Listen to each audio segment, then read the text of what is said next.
second QC.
Good evening, I'm Swanee Hunt, and I'd like to welcome you to the ARCO Forum at the Kennedy School of Government.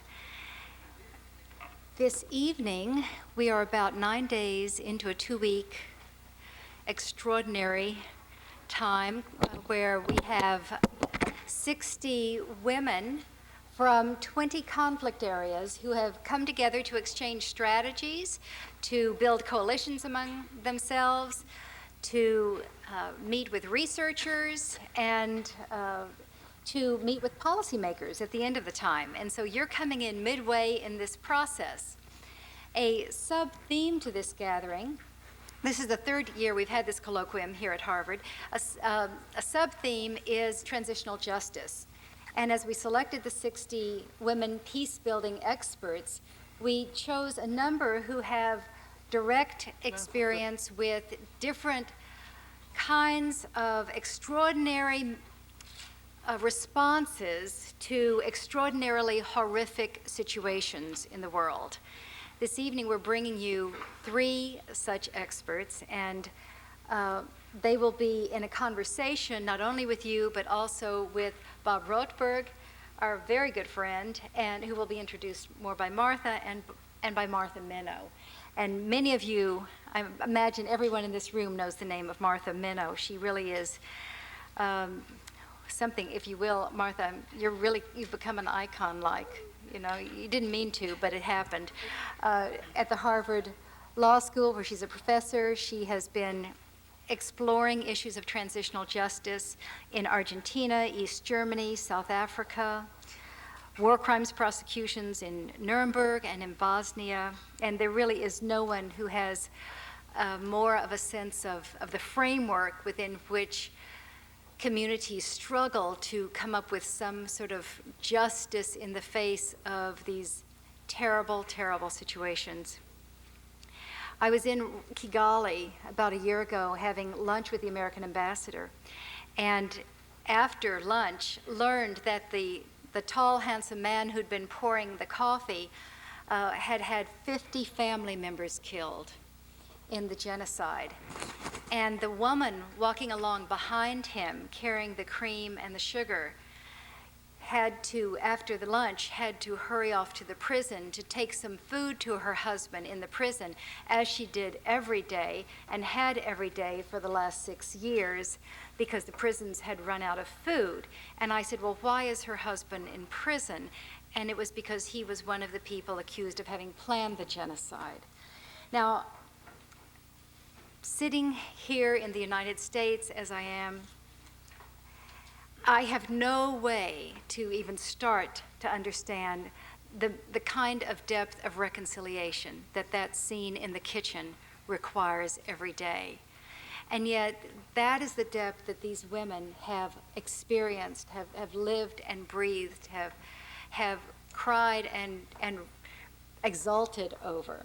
So it's important that when we hear them talk about legal frameworks and commissions and courts and whatever in these very calm voices, that we understand the level of tragedy that they are addressing in these moments.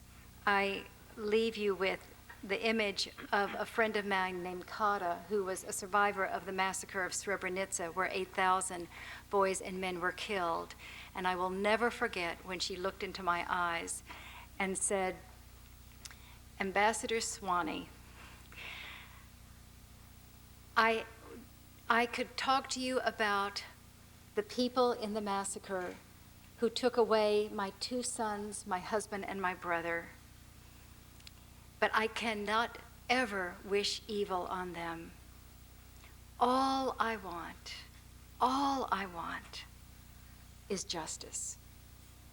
Martha Minow. Good evening.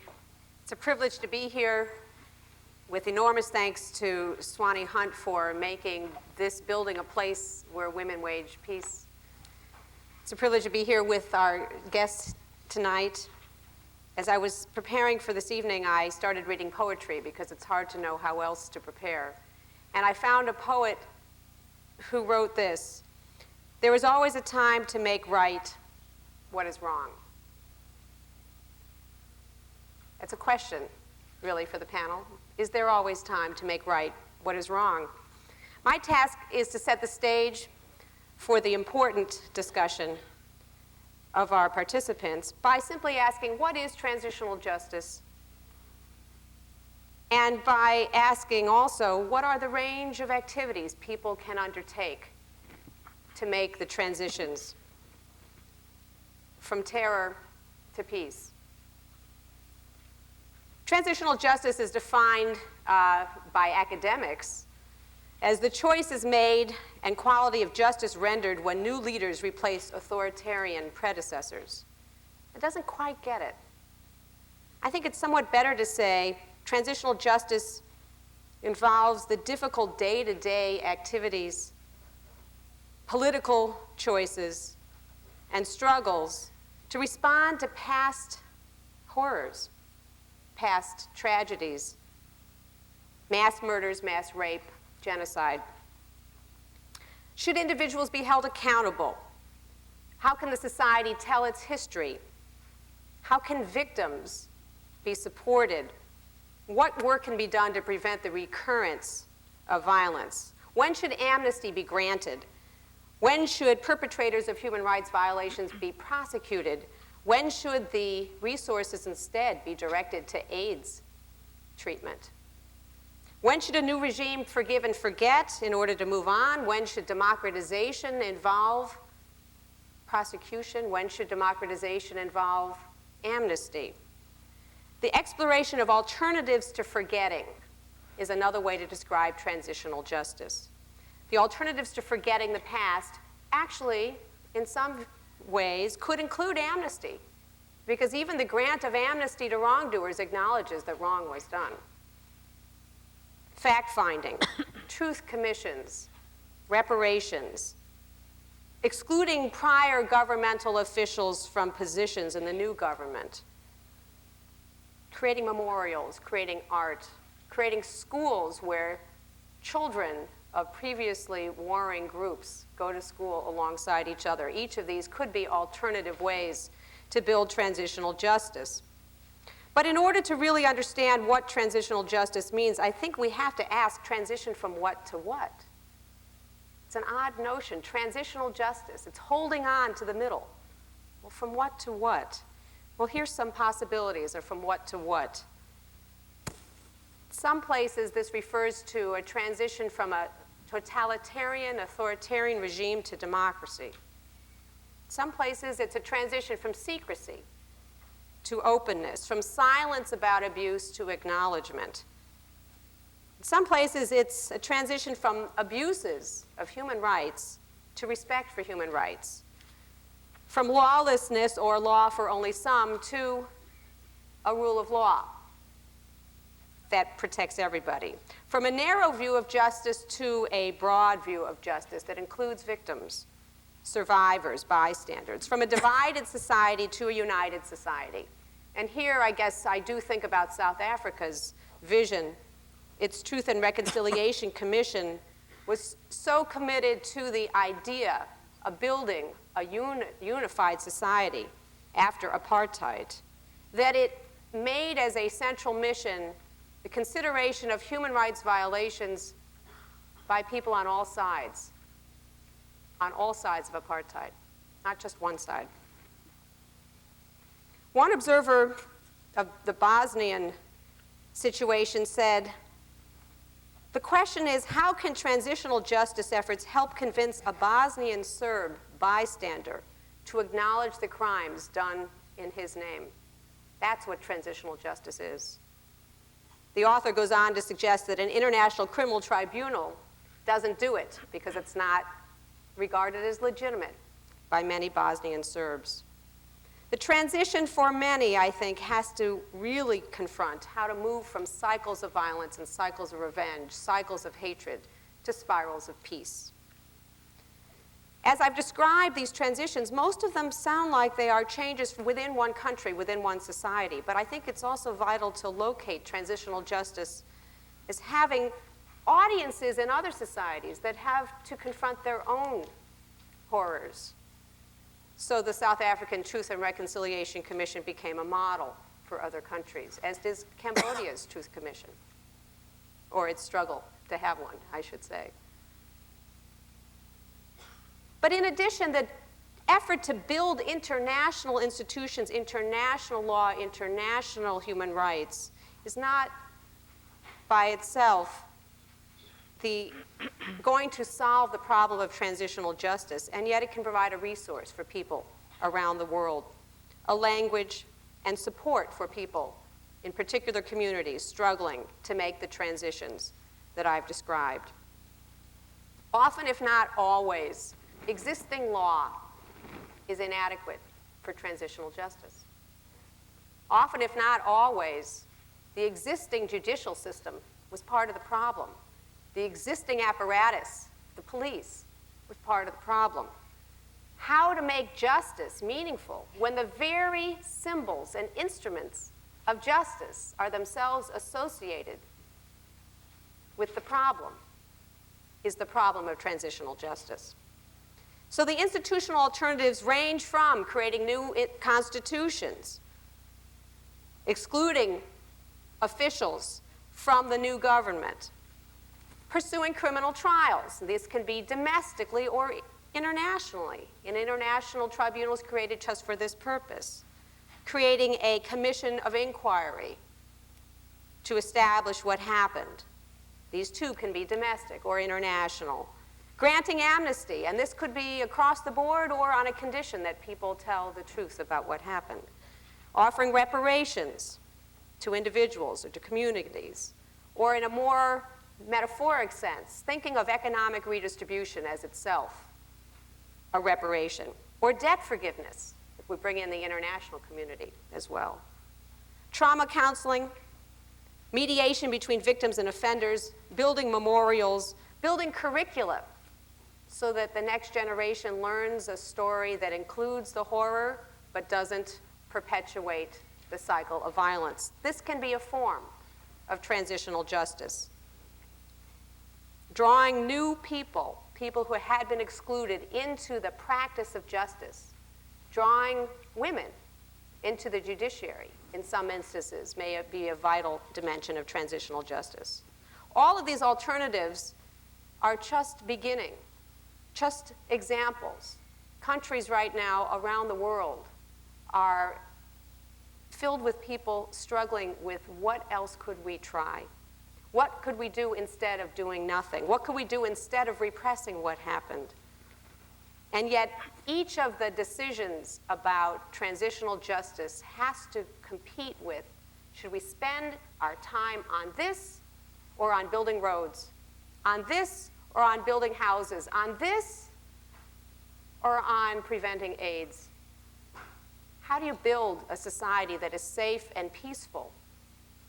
How can justice be located in the context of democracy? These are the struggles here. Some people have asked me, how can you talk about these subjects? How can you read about them? It's so depressing. And I guess I have to say this. This is not why I do it. But in my own work, I have met the most extraordinary people. And some of them are right here. There's something about horror that brings out resources that who knew human beings had them. And therefore, it was with great honor that I first introduced Edna Rodriguez. Edna Rodriguez founded the Advisory Committee for the Political and Civil Convergence of Women, which advocates equal opportunity for men and women in Guatemala, civil and political participation being a goal. Most interesting to me, and courageously, she has been the coordinator for training judges in a national institute that was created as part of the peace accords in response to the corruption in the legal system. In her spare time, she's a professor of international law and civil law at 2 different universities in Guatemala City. Ms. Rodriguez. Thank you. Good evening. Guatemala produces many stars. Not only we have a Nobel Peace Laureate, but a Boston Marathon winner too. Guatemala was known as the land of eternal spring because of its nice weather and beautiful flowers all year round. The natural beauty of our land and the greatness of our history make it difficult to understand the terrifying tragedy that we have lived. 36 years of war ended 5 years ago, but we're still struggling, trying to live in peace. One of the transitional justice efforts is the Historical Clarifying Commission, which was mandated to clarify the human rights violations and acts of violence that caused suffering to the Guatemalan population in the context of the war. The mandate of the three commissioners was limited in the sense that it should not individualize responsibilities. Neither their works, reports, and recommendations should have judicial purposes or effects. Due to the loss of credibility in official institutions from so many decades of corruption and impunity, it was difficult for the people to believe that the Commission was going to work independently into its mandate. And so, the Catholic Church started its own clarification process named Recuperation of the Historical Memory. 700 men and women worked gathering testimonies of victims and perpetrators. Nevertheless, in February 1999, the Commission produced the report Memory of Silence, which stated that the incapacity of the Guatemalan state to provide answers to legitimate social demands and claims led to the creation of an apparatus which replaced the judicial actions of the courts, establishing an illegal and underground punitive system which was managed and directed by military intelligence. This was used as the state's mainly form of social control. It was stated that the country's judicial system failed to guarantee the application of the law, tolerating and even facilitating violence. By acts and by omissions, the judicial branch contributed to worsening social conflicts at various times in Guatemala. Impunity permeated the country to such an extent that it took control of the very structure of the state and became a means and an end. As a means, sheltering and protecting the repressive acts of the state, and as an end, it was a consequence of the methods used to repress and eliminate political and social opponents. The judicial system, non-existent in large areas of the country, was weakened and became inoperative to its role of protecting the individual from the state. Lost all credibility as guarantor of an effective legal system, allowing impunity to become one of the most important mechanisms for generating and maintaining a climate of terror. The courts were incapable of trying, judging, and punishing even a small number of those responsible for the most serious human rights crimes, or for providing protections for the victims. The Commission investigation revealed that approximately a quarter of the direct victims of human rights violations were women. They were killed, tortured, and raped, sometimes because of their ideals and political or social participation, sometimes in massacres or other indiscriminate actions. Thousands of women lost their husbands, becoming widows and sole supporting for their children, many times with no material resources after the destruction of their homes and crops. The rape of women during torture or before being murdered was a common practice aimed at destroying one of the most intimate and vulnerable aspects of the individual's dignity. The majority of rape victims were Mayan women, and the presence of sexual violence in the social memory of the communities has become a source of collective shame. The Commission report recognized the fact that women played an exemplary role in the defense of human rights during the war, promoting and directing organizations for relatives of the disappeared and for the struggle against impunity. The investigation reported that 93% of human rights violations were perpetrated by the army and paramilitary sources, 3% by the guerrilla, and the rest unknown. It is difficult to decide one or more recommendations from the Commission to be the most important ones. All of them are crucial for the achievement of peace and reconciliation. I believe that reparation for victims is a must, as well as fostering a culture of mutual respect and observance of human rights, and of course, transforming the administration of justice and traditional forms of conflict resolution. The report from the Catholic Church named Guatemala Never Again was presented 10 months before the one of the official commission that I just talked about. 2 days later, the person who had envisioned and backed up the project, Monsignor Juan Gerardi, was assassinated. With his death, all of a sudden, it was returned to me the fear and anguish that I felt during those long years of war. Every single person in Guatemala retreated to the past, the victims to their fear, the perpetrators to their evil. The American author Suzanne Jonas wrote in her book Of Centaurs and Doves, Guatemala is a country that you never get to know completely. Once you think you do, something happens that makes you think you never knew it at all. How could one understand a country where people have witnessed the assassination of its most beloved ones, children, mothers, fathers, brothers, sisters? How could we understand now having a president of Congress accused of being part of the genociders?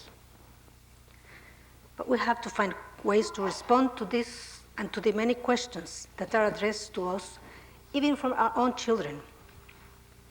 My children have asked me several times, why were we born in this country? Why do we have to live here? I have asked myself many times, what is needed to move out from what it seems to be our fate and condemnation? The answer, I think, is in the content of the reports, the Commission report and the Catholic Church recommendations.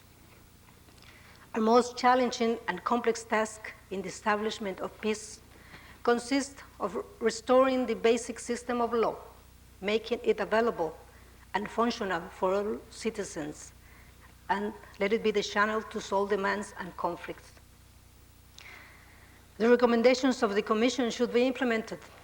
In order to do so, we have to build the juridical culture that is needed to bring to our society and thus to our system of justice the most precious values of love and respect for each human living, for justice, of law, justice, and for peace. We have to work in breaking the high resistance that impunity and corruption impose to the dreams of millions of Guatemalans that want to live in peace and in democracy. We have to start from our self-beings, from our families, letting it be a daily practice in our homes and works. If we do likewise, our children and grandchildren will live in a society very different than the one that we had to endure. In this, the international community has to help us by not privileging vicious means and evil alliances in search of interested purposes. I wish them to be careful in the process of making things work as much as in the goals. Because we cannot reach democracy based on undemocratic mechanisms, even handled by us or imposed on us. This, if we do this way, there will always be a cause of unrest and hate. Thank you.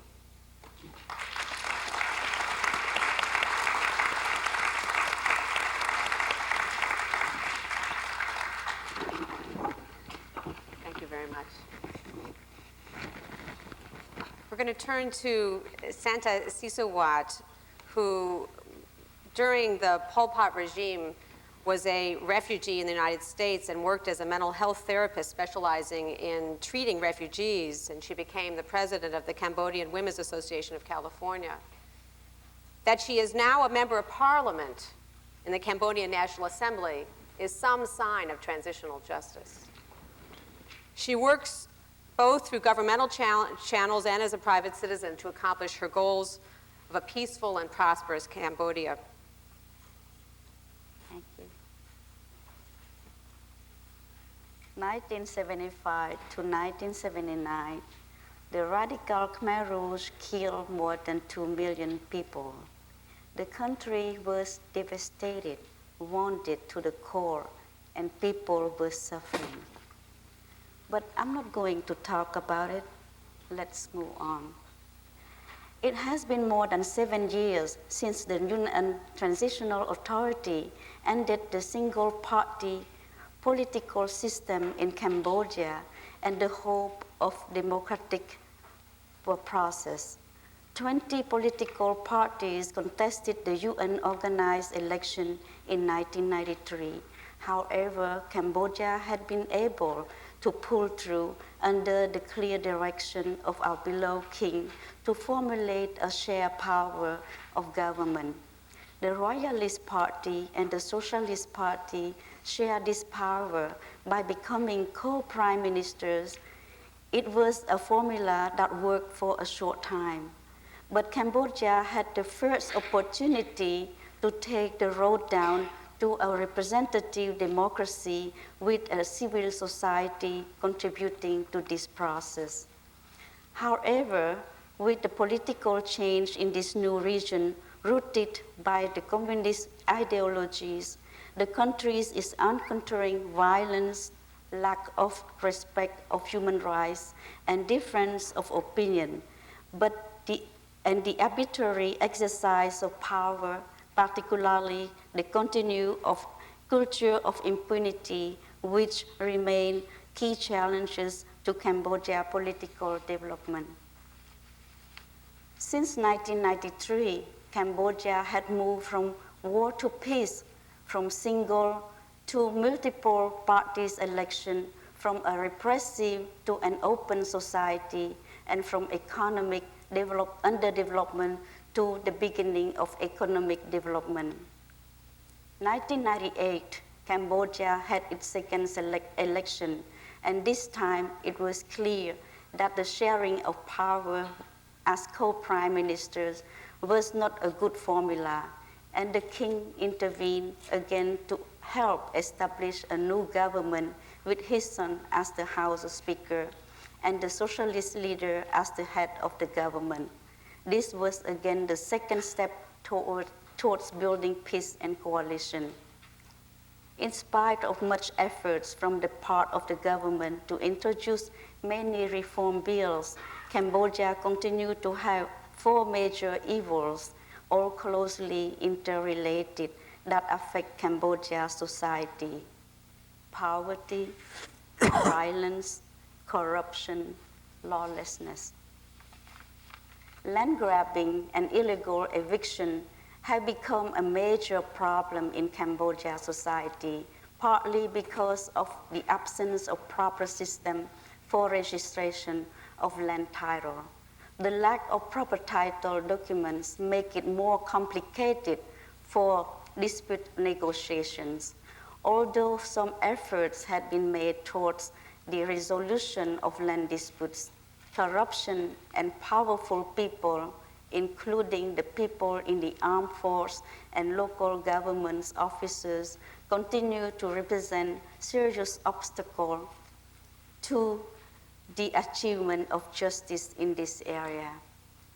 Trafficking of women and children received international attention in recent years, despite effort of the part of the government and various non-governmental organizations. The trafficking of women and children for sexual and labor exploitation remain an issue of grave concern, especially the many young age of many of its victims. Domestic violence is a very serious problem, but it is rarely reported by the Cambodian media. Many of the school drops out, street children, and girls prostitutes who have been trafficked originated in abused families. Until the first study on domestic violence by a Cambodian NGOs in 1994, there was no public or official acknowledgement of domestic violence as a serious social problem. Case in point, about 2 years ago, a high-ranking official had a relationship with a minor. When his wife found out about it, she contracted some gang members to pour out the acid on the girl. This case made a headline for almost a month. The girl lost part of her face and was allowed to come to United States for reconstructive surgeries. There was complaints and charges, but the perpetrator get only 1 year sentence out of the prison. It was not satisfying result, but because of the high-ranking case, there was a minimal justice for the girl. I like to leave you with a story of the Buddha. Buddha reincarnated many lives before his enlightenment. One of his lives, he was a killer. He killed 99 persons, and his goal was to kill 100. The only person left was his mother. He tried to kill her, but the divinity intervened to make him impossible to kill. During his effort, he received Buddha teachings that converted him to the priesthood. And with that, I like to leave you with my personal thought. You can take it or leave it. Transitional justice is a moral choice you can make, a choice of justice or no justice for the sake of peace. Thank you.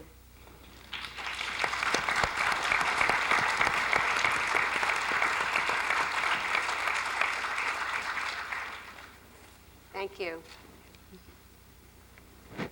Rose Kabuye was mayor of Kigali, Rwanda, right after the genocide. I can't imagine that. One of the things that she did was to help rebuild and reconstruct the city, including rebuilding the budget from nothing to a lot. She became a member of parliament, where she served as chairperson of the Security and Defense Committee, which meant that she's the one who coordinated the efforts of the security ministers, Ministry of Defense, the Army headquarters, the police, and the Ministry of Internal Affairs.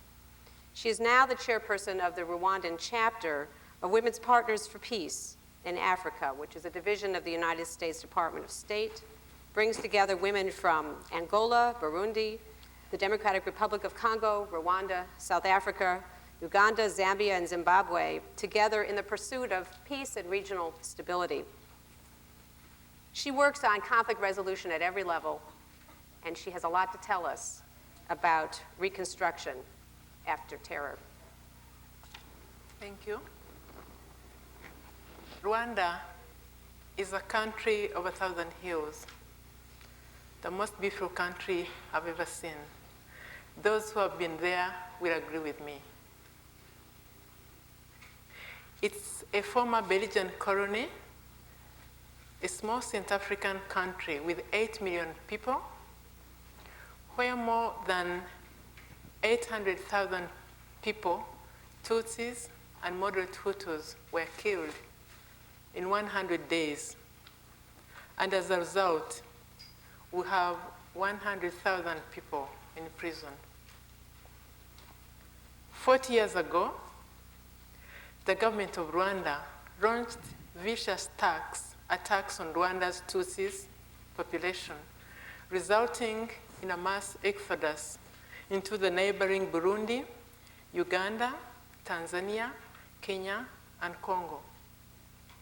A large portion of the people of Rwanda became stateless and were denied the right to live in their motherland. For the first time in Rwanda's history, the Rwandan leadership preached a message of division, hate, violence to the population, resulting in repeated cycles of genocide. There was a need for the people of Rwanda, both living outside and inside, to look for solutions. And so, in 1990, the Rwandan Patriotic Front organized a liberation struggle to liberate the country. It organized the people living outside and people living inside, and there was a liberation struggle. And there were many peace accords, but the one that we remember and the one that Rwanda is using today is the 1993 Peace Accord, Lusaka Peace Accord, that was signed but it never lived because in 1994, when the plane that was carrying the president that planned and organized genocide was crashed, then we saw the horrific genocide that had more than 8,000 Tutsis and moderate Hutus killed. But Rwanda had to go on. And so, after stopping genocide and forming a government of national unity, it was under the framework of Arusha Peace Accord. It's a government that is inclusive of all the parties that signed the accord in 1993, and those parties are both from the Tutsis and the Hutus. It's organized in a way that it's the transitional period we are in will last 8 years. And that means it started in 1994 and we go up to 2003. In this period, there are important issues to be addressed, and these include the following: unity and reconciliation, justice, human rights, democratization, gender balance, education, poverty, security, HIV/AIDS, social problems as a result of genocide. We have survivors of genocide, widows, orphans, people suffering from HIV because of the rape, and street children. To address the problems, the foreign commissions were set up. Unity and Reconciliation Commission. This one is composed of people who feel that they have to give a chance to the people of Rwanda. So they organize education camps where both Tutsis and Hutus meet and talk about their history and the problems that separated them. And we feel that there is a hope and bright future for our children.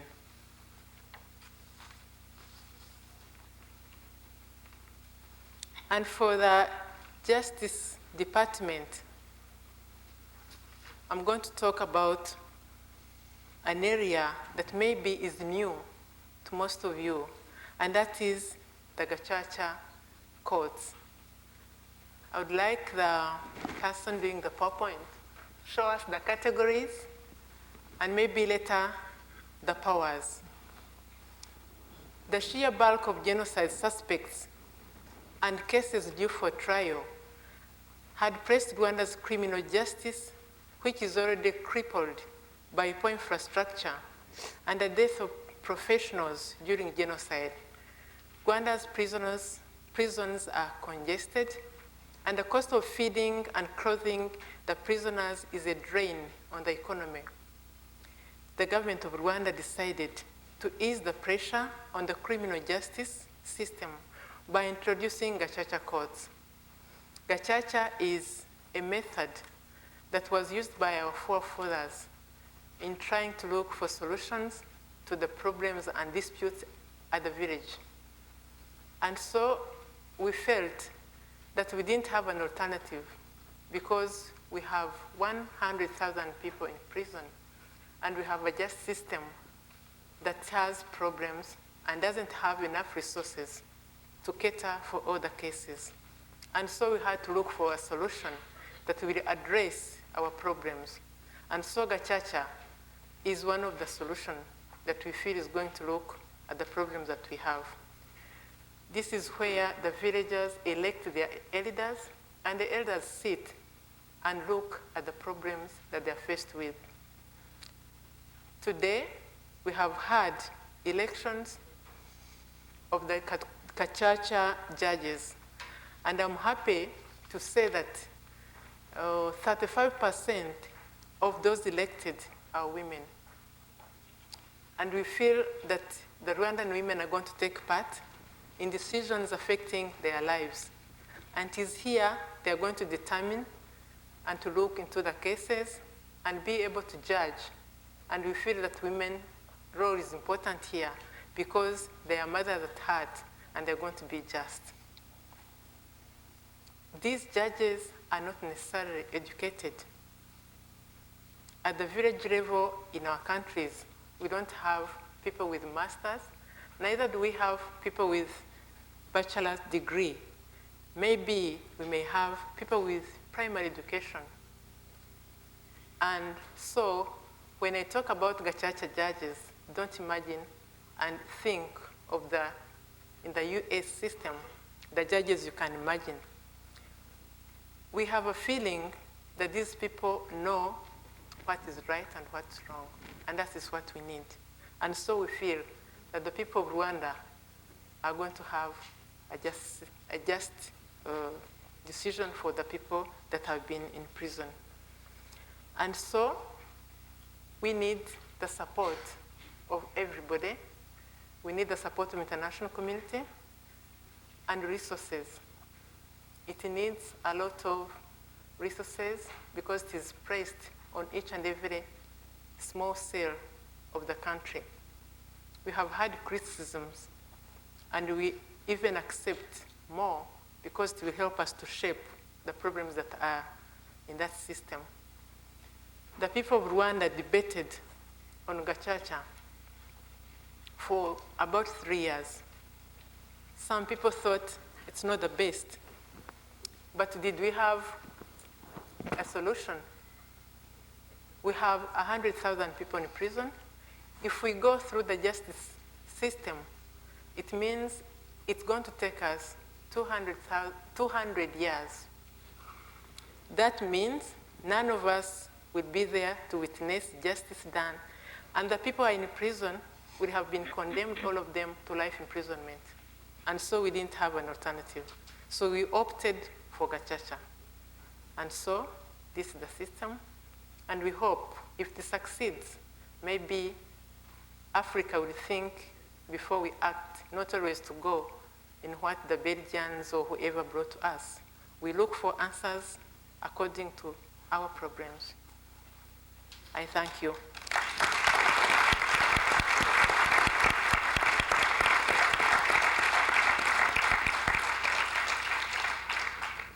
It's been a while since I've heard someone say, we've been criticized and we want more. We're extremely lucky to have Robert Rotberg here to comment on these very challenging issues.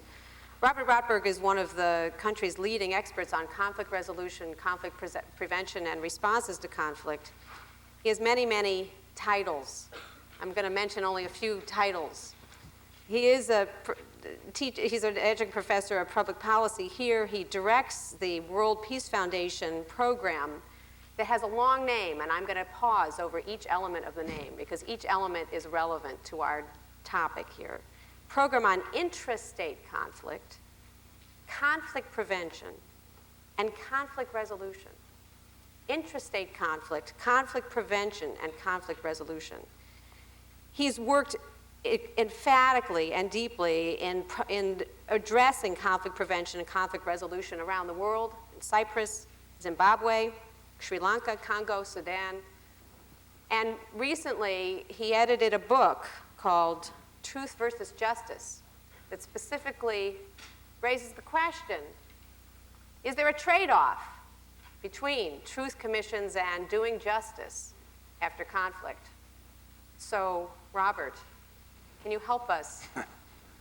Thank you, Martha. One of the best chapters in that book was one by Martha Minow on transitional justice and amnesty and forgiveness. One of the striking things, if one looks at conflict over centuries, is that women have been waging peace and seeking justice recently very hard, as the women to my right have all done, but for centuries. And as the token man on the panel, I'm perfectly willing to say, particularly after someone who's just flown in from Africa today, that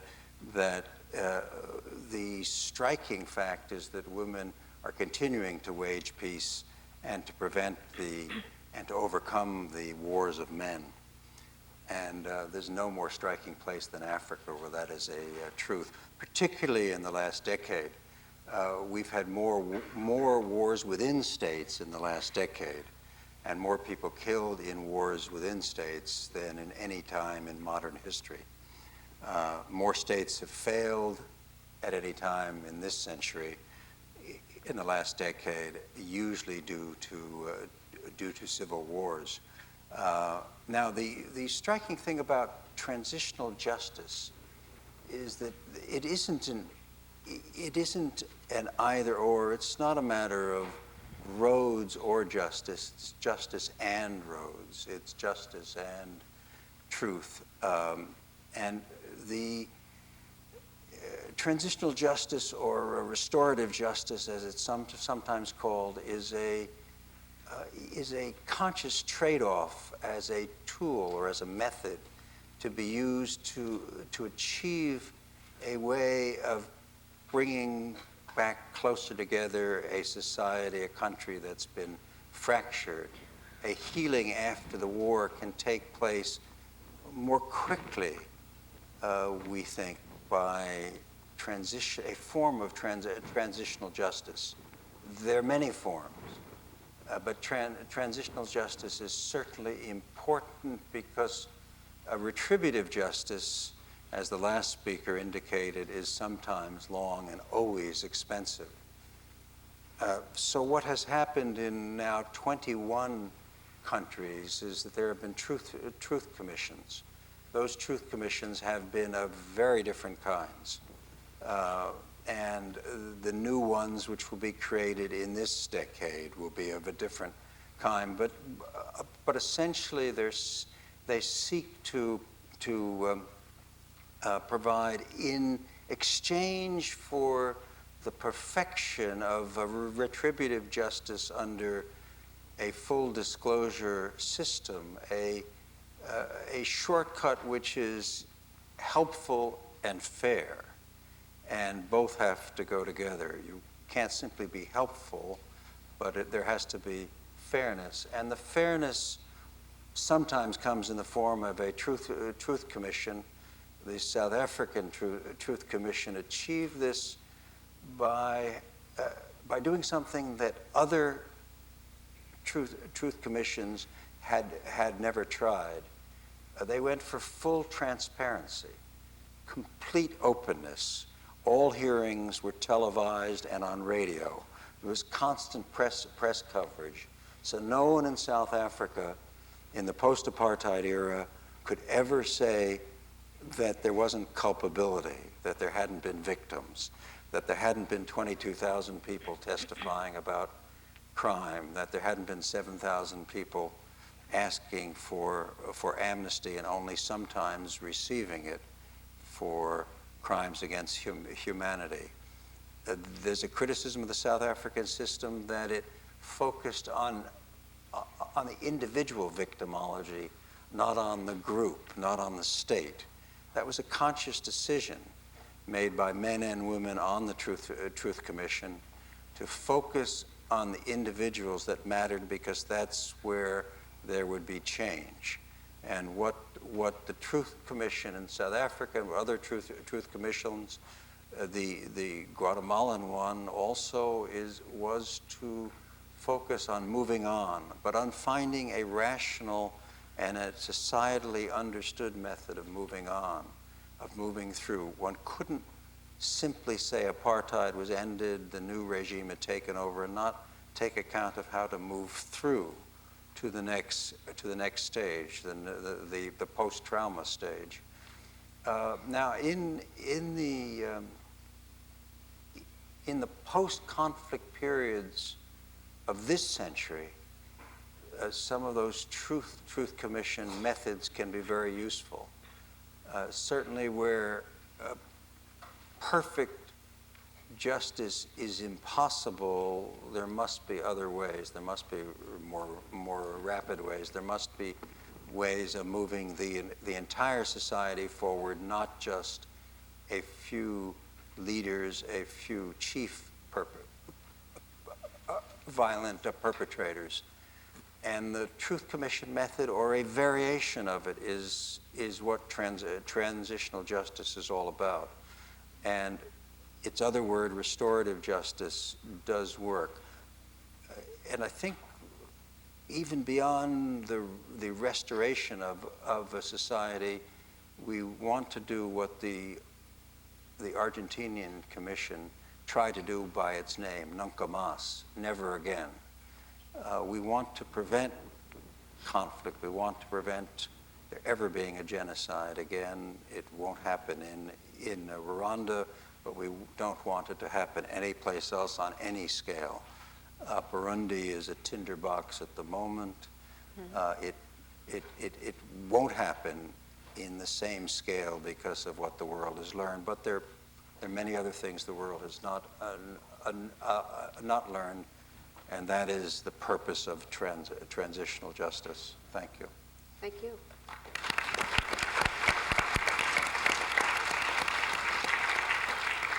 You know, something that strikes me, I don't know if it strikes you all, is how particular each story is. I mean, there's a saying that every finger can hurt, and I want to add to it, but in its own way.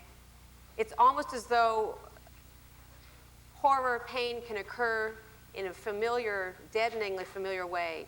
Torture, rape, mass murder. But as it happens in a particular society, who's involved? Is it neighbors? Is it family members? Is it people divided by geography? Is there a state apparatus that mobilized it? Was it only a portion of the state? Has there been a complete transition to a brand new regime, or is there only a partial transition so that you have the same military in power or the same judges in power? Each of these variations make the challenge of transitional justice different. And the form has to be different depending on what actually is the circumstance. And so Edna Rodriguez tells us that building law, building a rule of law, is vital. Well, that's vital in Guatemala. In some places, that may not be the touchstone for transitional justice. I mean, I compare it to some extent with what Rose Kabuye is telling us, which is actually in Rwanda, it may be more important to revive a traditional form of dispute resolution than rebuild the criminal justice system. Now, we have to do both. Obviously have to do both. Santa Sisawat tells us that transitional justice is a choice, that peace is a choice. And I think very much implicit in what everyone is saying, it's a choice that occurs at the level of each individual living in the society. What do you do when you walk down the street and you see someone who is on the other side of the conflict? Do you bump them? Or do you hold out your hand? It's a choice at that level. It's, of course, a choice about what kinds of institutions to build, whether or not to have formal structures, whether or not to tell a different narrative about the history of the country. And I think one of the challenges is to learn about how different societies are struggling to engage openly and to recognize that there will be different answers in different places, even though I do welcome the invitation for criticism. At some point, if anyone wants to talk about the needs for transitional justice in the United States, I would welcome that. I think we have plenty to account for. I wonder if anyone in the panel wants to comment on these or other reflections before we open it up to our audience. Are there any lessons that you think your country has learned from another country, or that your country has to teach another country? Well, in Guatemala, before the commission was formed, well, while it was being designing the work, we had some seminars that were held with people from South Africa, and these were organized from the civil society. And here I have a friend that she worked in this, the Alianza contra la Impunidad, Alliance Against Impunity, which brought these people. So we'll be educated on how other countries did. We decided on a, kind of not half and half situation because we have a lot of problem with the strength of the military still up to date. It's very strong, so we couldn't do much about it, And I remember being in that seminar. I was seated by the side of an colonel, I think. And we had this, we had to talk about it in the table. And he said, I think that we should not reopen or open the wounds of the people by doing, getting into this effort. And I thought he was talking about something that was already being healed, and it was not. And because he didn't know me, I was, I had the opportunity to tell him, see, we have not even healed our wounds, so we cannot talk about, just leave it like that. It's such a familiar phrase, we shouldn't reopen the wounds. Justice Richard Goldstone, who serves on the South African Constitutional Court and was one of the supporters of the creation of the Truth and Reconciliation Commission there, he was also the first prosecutor at the International Criminal Tribunal for the former Yugoslavia, and someone who made the prosecution of rape as a crime against humanity a major priority. He said to me, and he has said often publicly, that he hears white South Africans constantly saying exactly this phrase, we shouldn't reopen the wounds. And his comment back is, he's never heard that from a black South African. And so until he hears that from a black South African, he doesn't think it's something to give credit to. Any other comment? Yeah, Yes. In 1994, after genocide and war, I think we didn't know where to start. So the first thing was to think, what can we do? And so we organized international conference and invited people from all over the world to come and sit and talk to us. People from Israel, from South Africa, people who have had experience in such transitional systems. So we got lessons from others, especially South Africa. We didn't go for truth and reconciliation. We went for unity and reconciliation. And they're almost the same.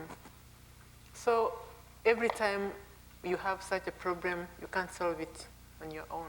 So you invite friends, you read books, you see what others have done, and maybe sometimes you go changing according to the situation. Yes. So Rwanda had to go through such to advance and make a step. I've been very intrigued to learn that the reconciliation process in Rwanda is using art as much as anything, theater, yeah. And dance, and theater productions where, for the first time, Hutus and Tutsis are sitting in the same room watching a theater presentation, and that can be itself the beginning of a kind of reconciliation. It's something I think we all could learn from. Do you have a comment? Yes, I like to say that transitional justice need to have its time. Nowadays we have a lot of international communities involved in transitional justice, and sometimes the time is not right, and we need to sit back and think about, what time is right for that country. It's such a profound comment. Because it's very true that the timing will make or break the possibility, and there's not a recipe here of what's the right time. For some societies, there is not really a chance to have an honest confrontation with the past until 2 generations have passed, until they're the grandchildren who want to talk. But there are some societies where, unless there is a dealing with the past now, there cannot be anything else. People cannot move on. I am very intrigued by the role of women, as Robert is. It does seem to me, as I hear stories from around the world, so often it is women, often widows, who are saying, well, what are we going to do? We have to move on. We have to figure out some way. and a combination of a kind of practical wisdom along with the profound knowledge of sorrow that I think has helped to jumpstart processes for transitional justice in many parts of the world. I don't know if there's anyone who would like to make a comment. What we really want are questions. There are microphones here and here, like questions to put to our participants. And as you come to the microphone, please identify yourself and pose a question. Yes, sir. My name is Basil Nwebara from MIT. My question is, first of all, I know that women always have been on the receiving end of what has been happening in the world. But what we don't need to forget is that the world has been a world of war. The United States, before it became independent from the British, and when it became independent, it fought a lot of wars. So the case of Africa or any other continent is not something unique. But the question I wanted to ask the professor is, because I've had the opportunity to have attended your class, is could it have been that the United States intervened earlier in the war in Rwanda? Would the number of people killed have been the case? Thank you. He's asking. I'd like the question repeated. You're being asked to repeat Just- the question. just the last The last part of last it sentence. again. I say, the United States, being the leader of the world, had it intervened in the war in Rwanda as early as possible, would the number of people killed have been the case? Would the number of people killed, would it have been the case? Thank you. So the question is, if the United States had intervened early, shall I say, if the United States had intervened at all, Yeah. would the number of those killed have been lower? I don't know whether he understood my Yeah. question. Okay. Yes. It's very clear. Do you want to go first? Yes. Go ahead. Go ahead. Maybe I should go Yeah. first. Yes, Rose, please. Okay. I was in Kigali at the time when the plane was crashed. Although I was among the liberators, but you had come to be sworn in the government that was supposed to be installed after Arusha Peace Accord. And so I was representative of RPF in that government. And so we were housed in the National Assembly with 500 guards with light ammunition. And UN guards lived with us. They were supposed to guard us. And the night the plane crashed, around 8 o'clock, midnight, of course, the Rwandan army targeted the National Assembly because our main forces were about 100 miles away. So we were in the middle, and of course, we had to die. We were the target. And in the morning, when we woke up, the UN guards had gone. And planes came in, and they went to Nairobi, later to their countries. And so they left us. We survived. It's a long story. I can't go on. So, even at the last minute, none intervened. And so, 800,000 people were killed. The few UN peacekeepers that stayed, in fact, managed to save few lives. At hotels where they are housed, of course, the Rwandan army would not go to kill people. So I believe that had international community intervened, it would have stopped, or at least people would have been saved. And so it's a question that we always ask ourselves, when do they intervene? And later, after genocide, after we had stopped genocide, UN sent in 5,000 troops. And I was the mayor of Kigali. And nobody liked it. They left us when we needed them. They come when we no longer need them. And their role was to drive beautiful cars and move with our small girls. And I remember we organized the demonstration and demanded them to go back. And after a few months, they packed and went. So really, maybe he should answer so. Thank you. The evidence is very clear that the genocide could have been forestalled, I would say completely. We're not talking saving thousands of lives, we're talking about saving 800,000 people. If the UN had given General Dallaire the permission to use his small number of lightly armed peacekeepers who were there from October the previous year and had received warnings from friends of yours as early as January and certainly in February, and those suggestions that there would be a massacre and later genocide had been sent to the United Nations, and the United Nations peacekeeping command led by Kofi Annan refused to let the peacekeepers on the ground act. Part of the reason for this is understandable but not excusable. There's no transitional justice for this.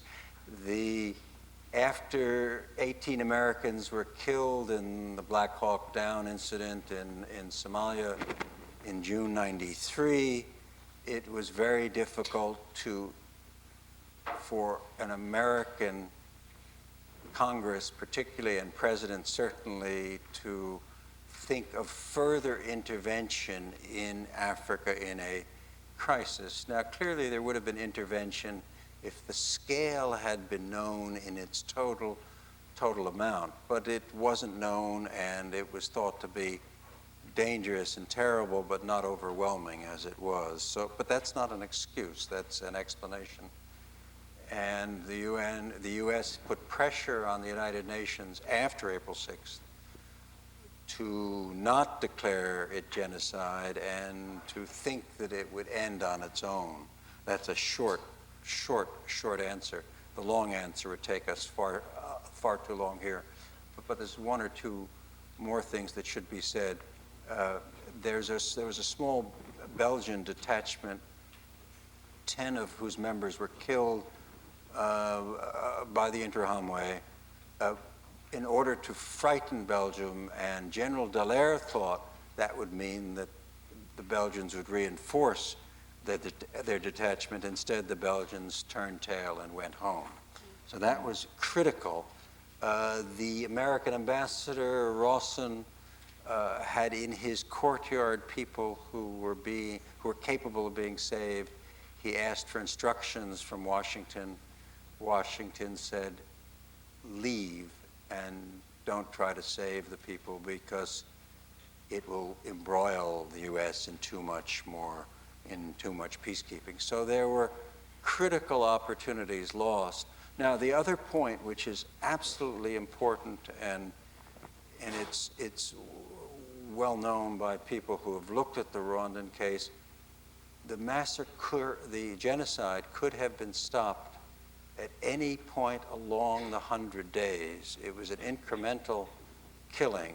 It was retail killing, not wholesale killing, done, and it moved from Kigali north and northwest, and then only about 30 days into the 100 days, the South was activated by the Interahamwe from the northwest, and there were still hundreds of thousands who could have been saved. So there were various stages, and it's one of the great tragedies, not only of Africa, but of recent history. Well, it's important for us to pay attention to it, not only for its own sake, but if we really want to understand what transitional justice involves, it involves the broadest inquiry and disclosure about what happened and who was responsible. And this is a case in which responsibility spreads internationally.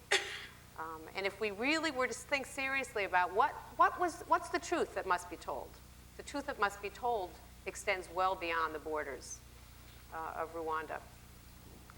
Would you identify yourself and ask a question? Sure. My name is Emily Harding. I'm an MPP1 student here at the Kennedy School. Thank you all very much for coming. It seems that in so many of these situations in conflict resolution, the central problem is defining the problem, getting everyone to agree on the problem, and thus how to move forward. And I was wondering if you would talk about your experiences and maybe some of the opposition you had faced in trying to decide what the central problem was and how to move forward from it. Thank you. Who's willing to try? Well, tomorrow we have a Guatemalan presentation of our conflict, and we want to try to explain it, because it takes some historical explanation. I will only say this time that our conflict started in 1954, when a democratic government was thrown out, and this is a case of international intervention. The war started in 1963, but the conditions were set from 1954. We had the second democratic president overthrown, and then there was a lot of unrest in the country, along with the economical structure. But I think that we'll have time tomorrow to go in depth with this. I have a terrible feeling we're going to have to stop. And there are people who are really, we really need to ask one question because it's so timely. Tonight in Kabul, there are people dancing for the first time and hearing music. There are other people hidden in their homes.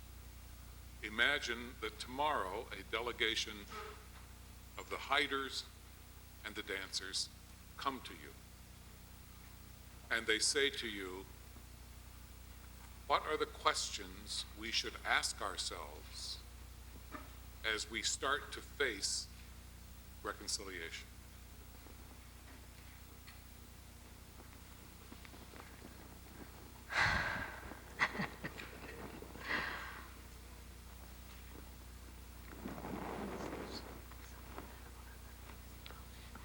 Since I was waiting for my turn. yes, why don't you ask your question? I think we're going to end with questions here. But yes, I'll hear 3 questions, and then I'm going to ask, I think, for a closing comment from, yes. My name is Esther Shapiro. I'm a psychologist. I teach at UMass Boston, and I want to pose a question about the psychologizing of peace and reconciliation processes. It seems to me that there's been confusion and a fair amount of work in the name of the grief of the victims that has created an enormous amount of slippery confusion between issues of accountability at the level of cultural process and the psychological work of individuals and communities. And I wonder if you care to comment on that. Very good. One more question. My question was, Vanessa Farr, African Women's Anti-War Coalition, South Africa. My question is, do you think that incidences of sexualized violence increase in the transition period, which appears to be the case in South Africa? Or do you think what's happening is that resources are freed up for us to actually examine high rates of sexualized violence that are happening in our illegitimate, in countries where there's an illegitimate regime? In other words, does it get, do women's lives get, are they made more dangerous after transition? Or, I mean, how do we explain this apparent increase in sexualized violence? These are superb questions. I'm just going to restate the question and then ask for a closing comment. On the one hand, we have the image of what's going on in Kabul tonight. Can there be any advice for building reconciliation really on the heels of war that's not over? This is a war that's in medias res. It's going on as we speak. And yes, it does produce jubilation and terror simultaneously. My small comment, it's too soon. It's too soon. Comment about the confusion about psychology and the therapeutic language that does seem to accompany discussions about restorative justice and also about transitional justice.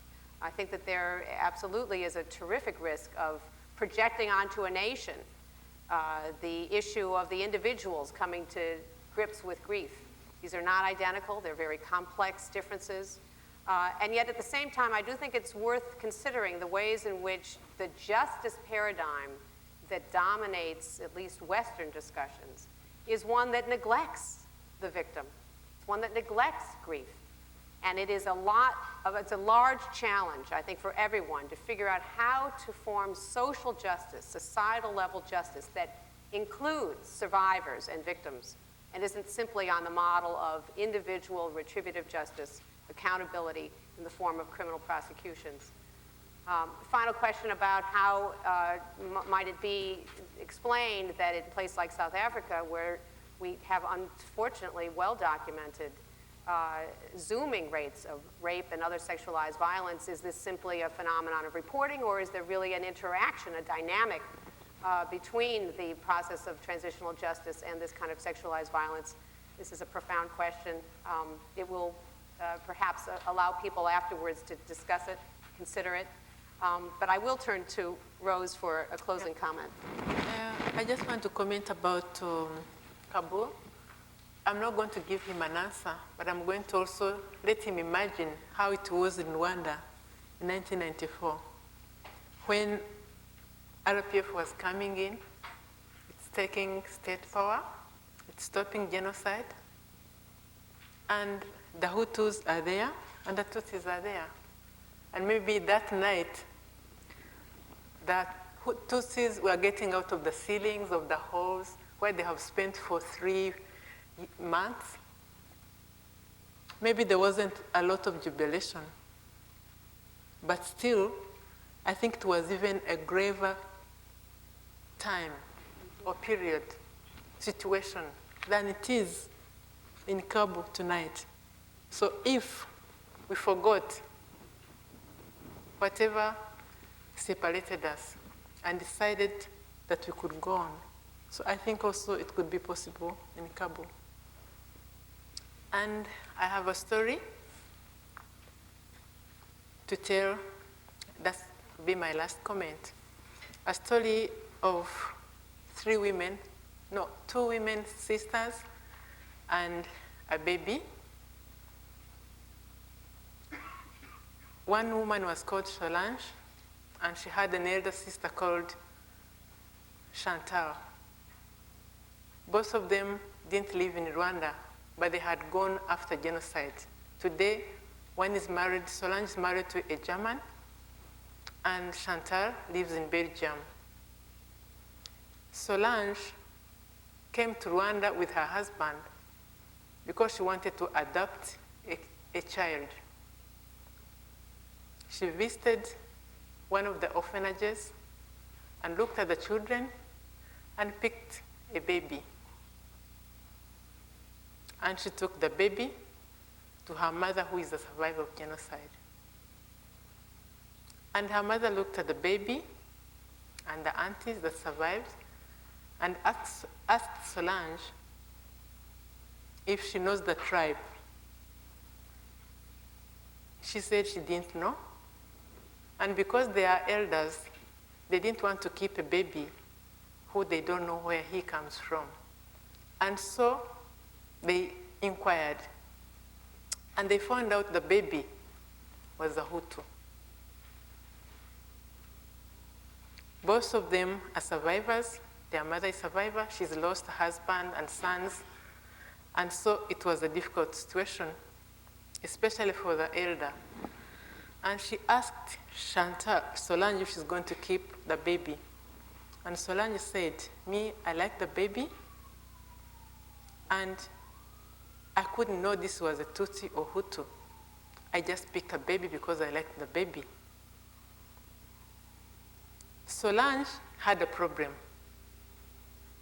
Her sister from Belgium came to visit them while they were still in Kigali. And Solange went to the airport with a baby, and the husband, who is a German, to wait for Chantal, and they took flowers. And when Chantal came, she greeted them, she greeted the baby, and she liked the baby. And when they reached home, Solange took aside Chantal and said, I have a problem. I wanted a baby. I went to the orphanage, I picked a baby, and this baby is a Hutu. What can I do? And Chantal said, you must keep the baby if you like the baby. That we have gone through so many things, that what we need now is not to think about who is a Tutsi and who is a Hutu, but to look at the child as a Rwandese. And so Solange went back to Germany with a baby. That's the story I had to tell you. Thank you.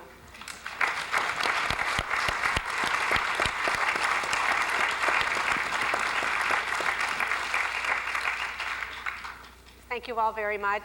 We have lots to talk about.